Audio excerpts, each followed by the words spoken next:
Ndagusuhuje wowe ukurikira Ocean ukuri kw'ijambo dusoma, namwe kandi abazakurikira ubutumwa dutambutsa kuri Ocean, twifuje kubana namwe, amahoro y'Imana abane namwe. Uyu munsi tugarutse mu butumwa bukomeye, tuje kuvuga kubw'impamvu zo kurwanira ukuri, kuko ijambo ry'Imana mu rwandiko Pawulo yandikiye Abakorinto, rwandiko rwa 2 igice cya 13 umurongo wa 8 aravuga ngo kuko ari ntacyo dushobora gukora ngo turwanye ukuri ngo usibye kukurwanira. Ubutumwa nzanye bukomeye ni mu mpamvu zo kurwanira ukuri, kuko Yesu yaravuze ngo abantu bamenye ukuri niko kuzaba batura. Uyu munsi rero ngiye kuvuga ku bintu bitandukanye bishobora gukora ku myemerere yawe cyangwa imyizerere yawe, ariko numenye ukuri ushobora kubatuka, Imana ihabwe icyubahiro. Ndi buvuge icya mbere kubaba mu matorero ya Gikristo, ayo twita amacaci, n'ibiri kuberamo muri no minsi. Ndi buvuge ku mavuta agiye agaragara ahantu mu nsengero zimwe na zimwe no kubashumba bamwe na bamwe. Hanyuma ndi buvuge kandi ku gitereko cy'amatabaza kigaragara mu nsengero, ndetse no gusuka amavuta ku gahanga. Ndi buvuge kandi ku masengesho y'urudaca y'iminsi 40 ahoraho, kandi ndi buze kuvuga no ku miryango 12 y'Abisiraheli iboneka mu nsengero aho ngaho musengera. Ndi buze kuvuga kandi imbaga nyamwinshi y'abantu bakurikira ibyo bitangaza ngo bakire cyangwa bibakize. Ndi buze kuvuga kandi ku bantu basenga ishusho ya Bikira Mariya. Ndi buze kandi kuvuga ku bantu bafite imyizerere ya Kisilamu biringira intumwa Muhammad. Imana ihabwe icyubahiro. Kandi ndi buze kuvuga ku bantu ba mu itorero ry'Abadventiste b'umunsi wa 7, kuko hari impamvu nzanye ubutumwa. Mu butumwa bwatambutse nigeze mvuga ibirebana n'aba bantu, hari ibyo bakeneye kumenya mu kuri, kandi impamvu bije suko Imana ibanga, ahubwo nuko Imana ibakunda. Sinkunda kuvuga mu biganiro byanjye ngo mvuge abantu ku giti cyabo cyangwa amazina yabo cyangwa ku myemerere yabo, kuko giye mu gusenga kwanjye no mu kubana n'abantu, mbana n'abantu ba mu myemerere itandukanye, ariko hari kigaragara ko atari ukuri twakivuga tukanakigaragaza, abantu bakabatuka. Imana ihabwe icyubahiro rero, kandi Imana ishimwe. Hanyuma reka duhere kuri kino gitereko cy'amatabaza 7.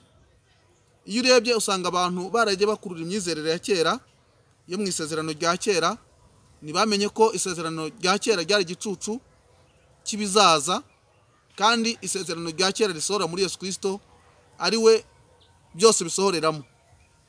Numva abantu batari bakeneye igitereko cy'amatabaza mu rusengero, ahubwo Yesu niwe mucyo wabizera, ni nawe tabaza ritumurikira, ryagombye kugira icyo ritumarira. Ndavuga kandi ku gusuka amavuta ku gahanga, ariko kwimikwa bamwe bakoresha. Ushobora kuba uri umupasitori, ushobora kuba uri umushumba, ariko mu yimikwa ryawe warasutswe haya amavuta, ushobora kuba utazi n'aho akomoka. Byagiye bigaragara hamwe na hamwe ko ari amavuta abantu basuka ku gahanga cyangwa bakayakoramo bakabona imbaraga zo gukoresha. Ibi ni byo kwitonderwa. Yesu we mu kwimikwa kwe yimitswe n'Imana, kandi n'intumwa ze azimika ntawe yasutseho amavuta, ahubwo yabatungaga ikiganza akabakoraho akaba arabimitse. Ndetse n'umwe mu ntumwa wimitswe agira asimbura Yuda wari yavuyemo, wo bita Matiyasi, intumwa zamwimitse zikoresheje kumurambikaho ibiganza. Nshuti bavandimwe rero, ibi bintu twagombye kubiva inyuma, kuko ijambo ry'Imana ritubwira ko twebwe gusigwa twasizwe ari ugusigwa guhoraho kandi gusigwa kutari k'umubiri. Iyo usomye mu rwandiko rwa mbere Yohana yanditse igice cya 2 umurongo wa 27, reka tuhasome twumva uko havuga. Aravuga ngo kuko gusigwa mwasizwe nawe kuguma muri mwe, ari nacyo gituma mutagomba umuntu wo kubigisha, kandi nk'uko gusiga kwe kubigisha byose kukaba ari ukukuri atari ibinyoma, kandi nk'uko kwabigishije muba ariko muguma muri we. Imana ihabwe icyubahiro. Rero twebwe twarasizwe, ntago tugikeneye utumenaho amavuta, kuko Yesu we ajya kugenda araga abigishwa be mu byakozwe n'intumwa, yarabwiye ngo icyakora muzahabwa imbaraga ngo umwuka wera nabamanukira. Imbaraga abana b'Imana dukoresha ni imbaraga duhabwa na mwuka wera. Ntekereza ko umuntu wuzuye umwuka wera atagikeneye gusigwa kundi cyangwa gusukwaho amavuta. Imana iturengere kandi Imana yacu itugirire neza. Ikindi uzabona mu rusengero iwanyu uzasanga abashumba bafite abarinzi cyangwa abo twakwita bodyguard. Ibi bintu nabivuze mu kiganiro cyatambutse mvuga imbaraga 9 ziri gukoreshwa n'abantu bitira izina ry'Imana muri inzira ijya mu ijuru. Ikindi ni cyaya masengesho twavuzeho, basanga abantu barasenga ariko badakijijwe ndetse bakiriza ubusa igihe kirekire. Aya masengesho Yesu yakoze umunsi umwe, igihe kimwe yasengaga amasengesho y'iminsi 40 agiye gutangira umurimo. Nta n'ahandi hantu Bibiliya itubwira ko Yesu yongeye gukora aya masengesho. Bivuze ko niba yari Imana akaba yari umwami agakora amasengesho y'iminsi 40 igihe kimwe, ariko Satani akaba arimo gushora abantu mu bintu byo gusenga, kandi ugasanga abantu barasenga badakijijwe batanakiranutse. Ntago rero ibintu byo gusenga amasengesho y'iminsi myinshi ari byo bivuga ko umuntu akiranutse, ahubwo iyo aba bantu bamenyaga urusengero icyo ari cyo, bakamenya uwo basenga uwo ari we, ko icyo akeneye ari ukwezwa no gukiranuka, ntibagombye rwose kuba muri ibi bintu. Hari abasengera mu misozi, mu bitare no mu mazi, bagatanga n'amatike cyane rwose, ariko ugasanga abantu ntago bera imbuto zikwiriye abihanye zigaragara mu Bagalatiya. Ibi rero nta kintu byakumarira. Ndagira nkubwire ngo ibyo Satani arabikora n'abadayimoni biriza ubusa. Ntabwo rero icyo kimenyetso kizerekana ko ukijijwe cyangwa ukiranutse. Imana yacu turengere. Hanyuma ikindi twabwira abantu ni ukwakira Yesu umwami n'umukiza mu bugingo bwawe, ukavuka ubwa kabiri. Nibyo byonyine bigaragaza ko wakijijwe, ndetse niyo weza imbuto zikwiriye abihanye bibwira abantu benshi ko ubaye ukijijwe kandi ukiranutse.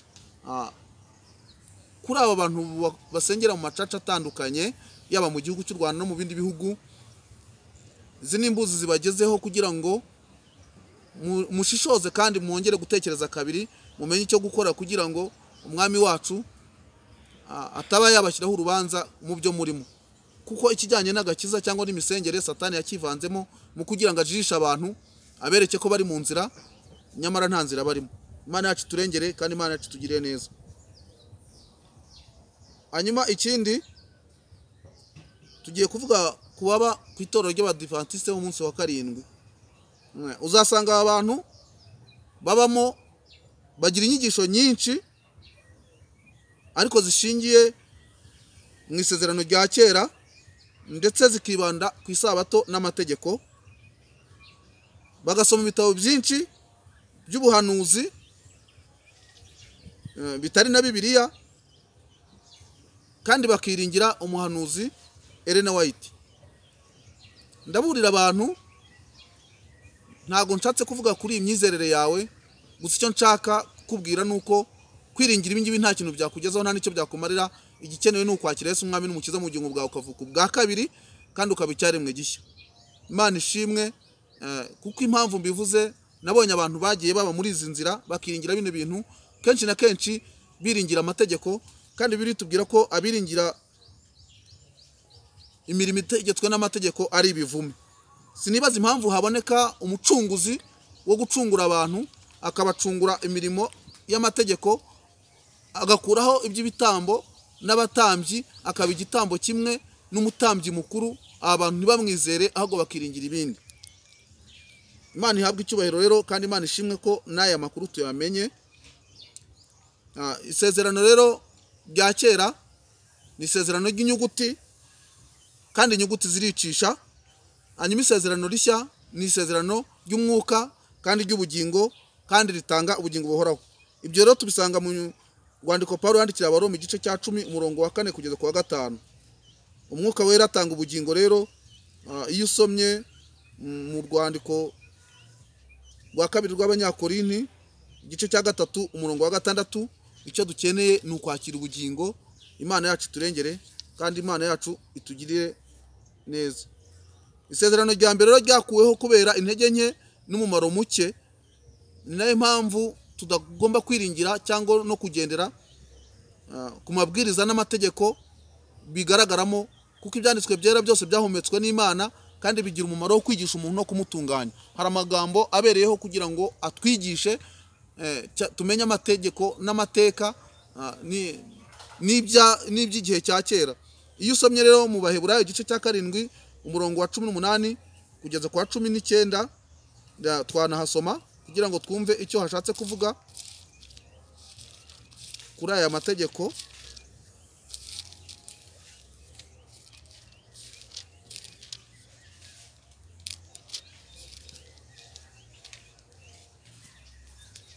Aravuga ngo, nuko rero itegeko rya mbere ryakuweho kubw'intege zaryo n'umumaro muke, kuko amategeko atagize icyo atunganije rwose, ahubwo yari ibanze ry'ibyiringiro biyaruta biduhesha kwegera Imana. Imana ihabwa icyubahiro kwaka tukamenya. Hanyuma ngeze ku bundi butumwa bw'abasenga ishusho, cyane cyane abakora ibumba cyangwa igishushanyo cyitwa Bikira Mariya bakagisenga. Nigeze mbona abagabo n'abagore bahetse iri bumba mu ngobyi bagenda babyina baca umugara. Birantangaza cyane. Nibuka ijambo rivuga ngo, ndi Uwiteka Imana yawe, nta yindi Mana ibaho itari jye. Ntuzagira igishushanyo cy'izahabu cyangwa ikibumba uzapfukamira cyangwa uzikubita imbere, kuko byazagushyira mu rubanza. Abantu bibagiwe Imana n'amabwiriza yayo. Hanyuma ikindi nabwira abantu kandi gisobanutse, Mariya ni umubyeyi wacishijwemo umugambi n'Imana kandi n'umuziranenge, ariko si uwo gusengwa. Ndetse izina rye si Bikira Mariya, yitwa Mariya. Hanyuma rero bagombye kumutandukanya n'ibi. Hari n'abandi bantu bavuga ko Bikira Mariya uyu nguyu atabasha kubonekera abantu. Birashoboka rwose ko Mariya yaboneka akabonekera abantu, nk'uko abigishwa ba Yesu bagiye gusenga ari 3 bakabonekerwa na Eliya na Mose, bakagaragara bakababona, kandi barabonetse rwose banavugana na Yesu. Bigaragare ko bapfuye bizeye ari abaziranenge bashobora kwiyereka abantu. Ariko icyitonderwa nuko hari abadayimoni bakorera mu ijuru rya kabiri bashobora kuzana ishusho y'umuntu bakayikwereka, ukanavugana nayo ukibwira ko ari ibonekerwa waba wagize. Hanyuma iki ngiki abantu bakwiye kukigenzura bakamenya uko bakitwaramo. Imana yacu iturengere, kandi Imana yacu tugire neza. Hanyuma ikindi nabwira abantu,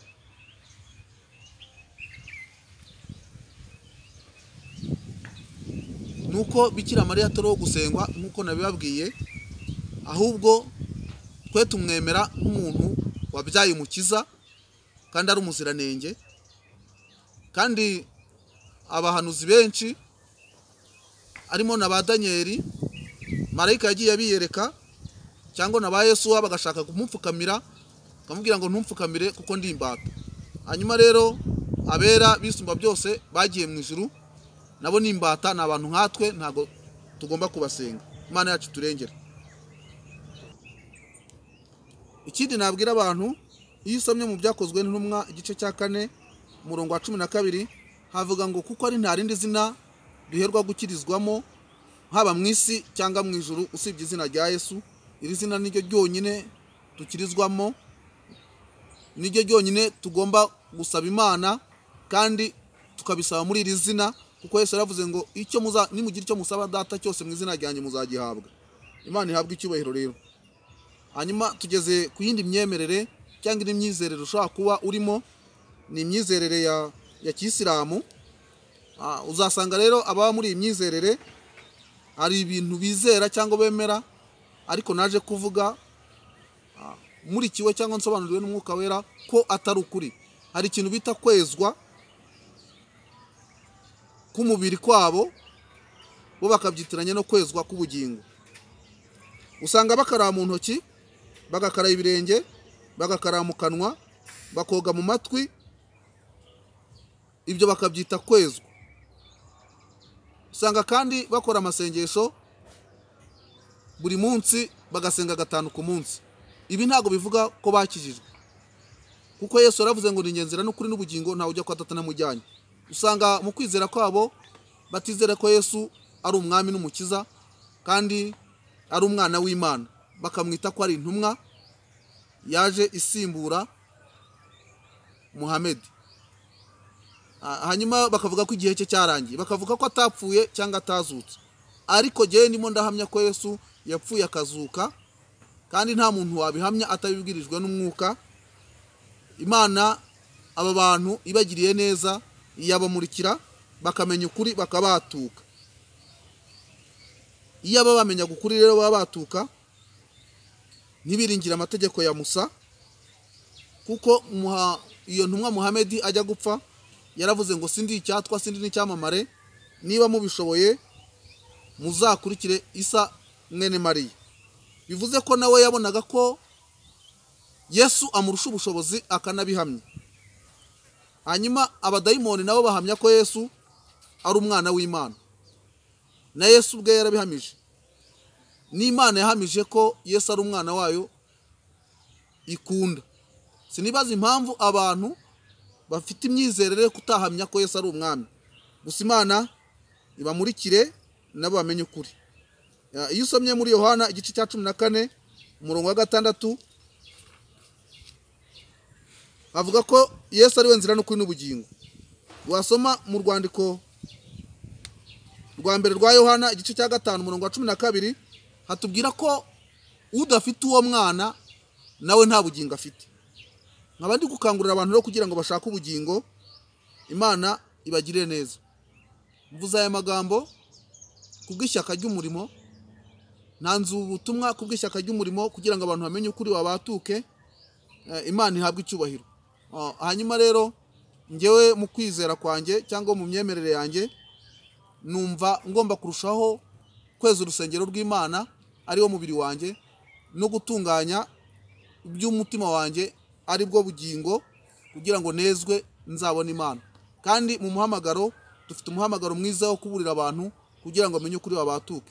Hanyuma abantu bakizera ijambo ry'Imana, kandi abantu basome iri jambo, hanyuma be kuri byigishwa cyangwa kuri bwirwa, ahubwo buri muntu wese afata umwanya wo kwisomera amagambo, niho azakuramo ukuri. Mwakira amagambo y'Imana. Reka dusenge. Mana, turagushimye ko uri Uwiteka ugira neza, uri rubasha. Tugushimye kumenyeshera abantu ukuri, kandi ukuri kw'ijambo ryawe. Abazakumenya bazabatuka. Ndabizi neza ko aya magambo akomeye, ariko ijambo ritubwira ko nta muntu wamenya Imana keretse imwihishuriye. Nta n'uwamenya umwana ngo keretse uwo Data amwihishuriye. Nagira ngo Data wa twese wihishurire abantu benshi bamenye ukuri, ari mu nzira bayobye babashe kuyoboka, bamenye ukuri wabatuke, kandi bakomereze mu buntu bwawe, uzabageze mu bugingo boraho. Icyubahiro n'ikibi cyawe mu izina rya Yesu. Amen.